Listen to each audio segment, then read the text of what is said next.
last realized that you will be happier without me. I do not blame you, so you must not blame yourself for my action. We are told this is the coward's way, but I feel I am acting not out of weakness, but out of strength. All the strength I can muster. Love, Susan.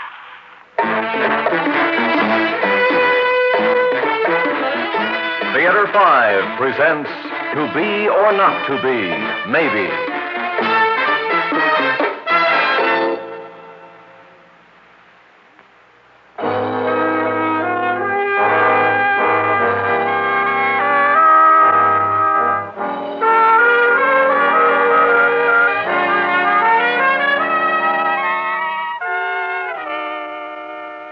I'm acting not out of weakness, but out of strength. All the strength I can muster. Reading it again. You had to read it again. It's been over a year, but every time there's an argument, you have to read it. You're sorry I bungled it. You're really sorry, aren't you? Oh, please, Sue. Now, you know that's not true. Now, let's not go into all of it again. Then why do you always take that out and read it? Why do you keep it? Hoping, I guess, that it will remind you of that horrible experience. I guess I'm afraid you might try again. You're afraid of nothing of the sort. You'd love me to try again, but you know I won't. Then I thought I didn't care about my life. Well, now I care. My life, such as it is, matters to me. Oh, I know you're dying for your freedom, but I'm not dying to give it to you. And not by divorce, either. I never asked for a divorce. Oh, but if you thought it would do you any good, you'd ask quick enough. You wish you could just give me 2 weeks' notice like some employee at your office. You hate my inefficiency, and you never stop telling me. You don't want a wife, you want an office manager. Oh, why can't you understand that all I want is an end to this constant fighting? You think I enjoy it? Well, you seem to. Whatever we talk about ends up in an argument. I don't start them. Susan, when I came home this evening, I asked if you'd like to go out to dinner. And you accused me of making a crack about dinner not being ready. Now, I don't know what you call that, but I call it starting an argument. Oh, don't play Mr. Innocent with me. In everything you do and everything you say, there's a hidden criticism of me. And not always too hidden. You didn't want to take me out for dinner. You were making a crack and you know it. And doing it in a way to make me appear unreasonable. You do it over and over. Susan, please. Now, without any hidden meaning and as simply as I know how to say it, can't we accept the fact that our marriage didn't turn out to be the love of the century, You can say that again. But as long as we're living together, can't we at least try to live with some small degree of peace and quiet? Perhaps even hope to enjoy a moment together now and then. I try all the time. For days, I've begged for us to go to Vermont for a weekend of skiing. Just a simple weekend in Vermont. Some people fly to Rome for a weekend, to Paris just for dinner. But I asked for a little weekend in Vermont, and I've had to listen to you tell me I'm unreasonable. Still twisting it to suit your purpose. That is not what I said. You did, even tonight. Since you walked through that door tonight, you've said at least 10 times that I'm unreasonable. All right, make it 11. You're unreasonable. Oh, why not make it an even dozen? You are unreasonable. Try to enjoy a few moments together, you said. Then calling me unreasonable merely because not because you want to go to Vermont. Now, there's nothing unreasonable about wanting to go skiing. But it is unreasonable to keep going on and on about it when I've told you I can't spare the time right now. So easy, isn't it? You don't want to go, so you say you can't spare the time. I can't. Then you make me the villain because I don't meekly give in. Now, I've explained to you why I can't... Oh, you've explained nothing. I'd be interested in an explanation of why you're so busy you can't get away for a weekend. I have a fairly good idea, but I'd like to hear it. Go ahead, explain it. Can't you talk without shouting? No, because I don't get through to you. Look, you want the neighbors to think you're insane. Oh, I don't care. Maybe I am sick. Sick of being told you're right and I'm wrong. Sick of complaints about my cooking, the way I run the house. Sick of being made to feel guilty every time I ask... Susan, stop it. All right, we'll go. You pack, get the car filled with gas, and we'll leave first thing in the morning. I'm going out for a walk.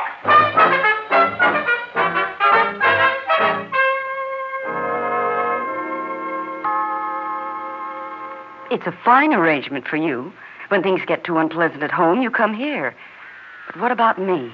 Darling, it's not as if I misled you. You were a friend of Susan's. You knew the situation. You accepted it. I did, at first. You mean you don't now? I mean, I don't enjoy sitting here waiting with open arms for you to have a fight with your wife. You don't have to wait long. I'm here more than I'm home. It's not the same. Thank heaven it isn't. I love every minute I spend with you. I like to think you feel the same. I do. But when you aren't here, when you're home, when I'm alone, I start realizing that we have no relationship. Not really. It's what the other woman must always realize in the end. Ah, don't say that. You're not the other woman. No? Then what am I? The woman I love. Do you? Where are you when I have a problem and need you? I can't come to you. What about the times that I don't feel well? Or I'm just plain lonely. I can't even call you. Darling, I'm aware of that. And I don't like it either. And I try to make it up to you. You come here and complain to me about Sue, of how miserable you are. I'm expected to soothe you and baby you like a little boy who got into a fight on the way home from school. I want to be a mother, but not that kind. I love you, Harold, but there's no future for us. Well, perhaps if we go to Sue, if we explain, perhaps she'll give me a divorce. Oh, you know better than that. We both do.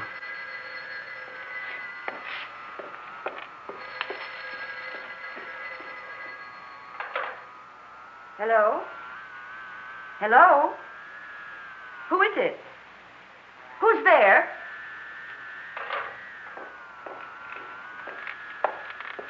Strange. There's no answer, but the line was open. Oh, wrong number, probably. Harold, do you think Sue could suspect us? No, I'm sure not. Well, at times recently I've wondered. No, well, if she did, we'd hear about it, believe me. I'm not so certain. And just now, the telephone, I could almost sense her at the other end. Oh, you imagined it. Perfectly natural under the circumstances. Now, forget it. Here, let me get you another drink. No, I don't want one. I'm tired.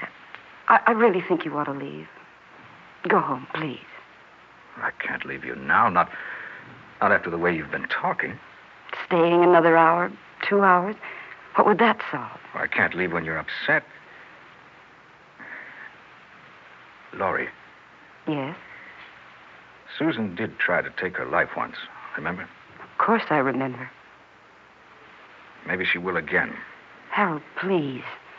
You're trying to hold on to me by holding out false hopes that somehow, some way, things will be different. But she did try once.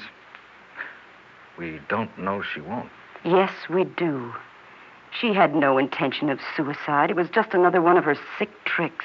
She wanted to frighten you, make you sorry for her. And it worked. I do feel sorry for her. She'll try again. I'll make sure she does. Harold, what do you mean? There are ways. I've thought about it.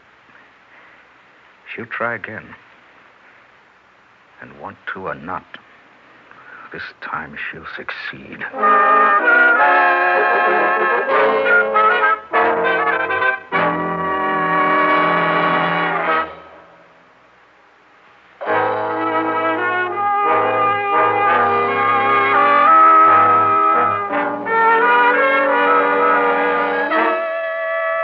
You know, my dear, I believe this is the first drink I've enjoyed with you since, well, now let's think. It must have been our 5th anniversary. More than 2? No, nearly 2 years ago. I wish you could know what a pleasure it is. What a delightful change. To sit here and have my martini. I leave my 6th martini in peace and quiet. And to know that at long last, this is one evening when you won't end up fighting. You never realized my hatred for fighting, for any sort of violence. Oh, if you could but know what I've planned for you. I think you would actually be proud of me. But I'm afraid you won't know. I'm afraid my loving wife has had too many of my very special martinis. All right. There's only one thing to do, and I think it's time to do it. Take you to the garage and let you sleep it off. A long, long sleep. Now, up we go. I hate to say it, my love, but you're heavier than when I carried you across the threshold. But I didn't carry you, did I? No, I remember we thought it too corny. Well, maybe that's where we made our first mistake. People like us shouldn't fear being corny. Now, down you go.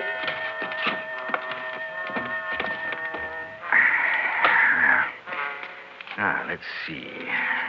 A bit more to the side. Perfect. Slumped in the front seat exactly as I found you before.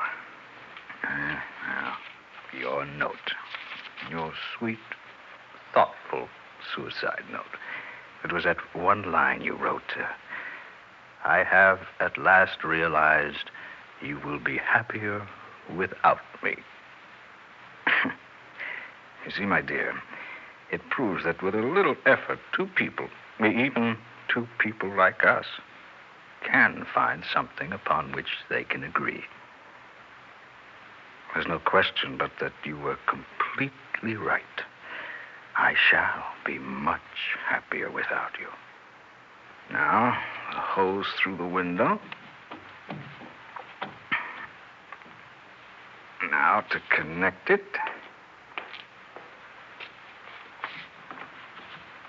Sorry if I'm slow, but I haven't had your experience at this sort of thing. There now. The keys. Put them in the ignition and turn them. Have a pleasant trip.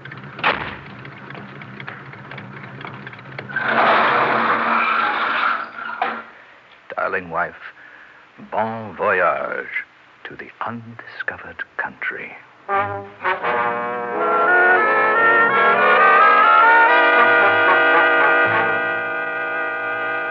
The undiscovered country from which no traveler returns. And that's the whole story. Now, Laurie, let's drink to our future together. Don't you think you've had enough to drink? It isn't going to be easy for you. You'll need a clear head. My head has never been clearer. I don't know how you can be so calm after... Well, after... Don't be afraid. Say it. Murder. Well, frankly, I'm surprised, too, but there is something very sobering about murder. Now, let's go over it all again. Maybe there's something important you overlooked. I don't want to keep talking about it. I've thought of everything. Drink your drink and please stop worrying. What about an autopsy? Wouldn't they find traces of the sleeping powder or whatever it was? There's not likely to be one. There's the suicide note written in her handwriting, and there's the record of her previous attempt. It's natural for such a person to try again. There's no reason for suspicion. Even so, there could be an autopsy. It wouldn't matter. The drug was prescribed by her doctor and purchased by her from our druggist. But won't the police wonder why she didn't just take an overdose? They might, but I doubt if she'll be able to tell them. But the record will show she tried this route before. But why the drug first? Well, if it were you, wouldn't you rather be drowsy and falling asleep than just sit there smelling the carbon monoxide? I suppose. There's your answer. Darling, you must believe me. I thought of all these things. Won't the police wonder where you've been during the past 2 hours since you had a drink with her? Probably. Well, what will you tell them? The truth. That I was here. She and I got into an argument. I left and came over here until she had a chance to calm down. You know, darling, you're beginning to sound like a district attorney. I'm sorry. I didn't mean to. But if you plan to use me as an alibi to involve me, then I think Laurie, you're already involved. I did it for you. Now, let's please stop talking about what's been done and start making plans for ourselves. We can't. Not now. Why not? Now we'll be free to marry. Not right away, of course, but in a few months. Well, that's what you wanted. Not like this. I didn't think you'd, well... Murder my wife for you? Well, of course you did. We did everything but talk about it outright. I knew you had it in mind, but I never thought you'd actually do it. Well, you didn't leave me much choice. Don't start blaming me. Well, you made it clear that it was either get rid of her or get rid of me. I couldn't lose you, Laurie. You know how much you mean to me. No, Harold, please don't. I have to think. But I love you, Laurie. You say that now. Maybe you may want to be free of me, just as with Sue. The same way, even. Arlene, how can you talk like that? I did what I did because I love you. I heard it's easier the second time. Oh, now, darling, you're just upset and don't realize what you're saying. Get some rest. It's time I should be returning to the apartment anyway. Harold, I'm afraid. Well, don't be. After I've reported it to the police, and as soon as I know everything is going to be all right, I'll call you. No, don't call. It may not be safe. You're her friend, our friend. It's perfectly natural that I'd call you, just like I'll notify other people. I guess you're right. I know I'm right. Goodbye, darling. Goodbye. And try not to worry. I'll try.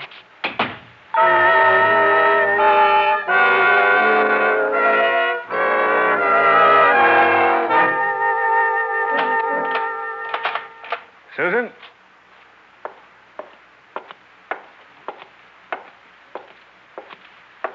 Who's there? Mr. King? What? Who are you? What are you doing here? I'm sorry I frightened you. Who are you? And where's my wife? I'm Lieutenant Young. We found this note.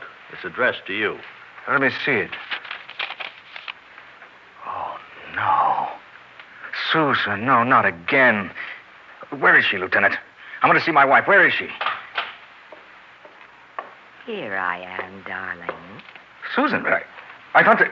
Oh, I know what you thought. But as you can see, you were mistaken. I'm afraid I don't understand. No, I'm sure you don't. But it's really quite simple. Oh, please don't think it was your fault. You were very clever, as always. And your plan was obviously thought out carefully and logically. However, your bungling wife merely bungled again. Bungled? How do you mean, bungled? Remember when you told me to fill the car up with gas? Well, you know how stupid I am. You're always reminding me. I forgot to do it. The car only ran for a few minutes. It's difficult to make them run without gas. But at least you're not without me. Correction, Mrs. King. I'd say he'll be without you for, well, if he's lucky, only 10 years. Correction, Lieutenant. Only 10 years if he's unlucky.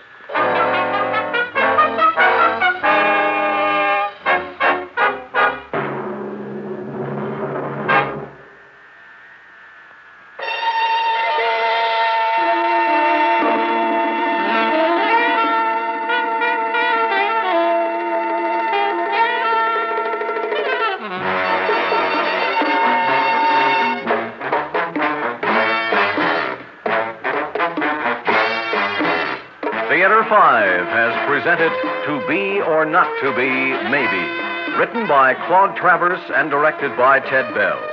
In the cast, Stan Watt, Arlene Walker, June Graham, and Jack Hurdle. Audio engineers Marty Folia and Neil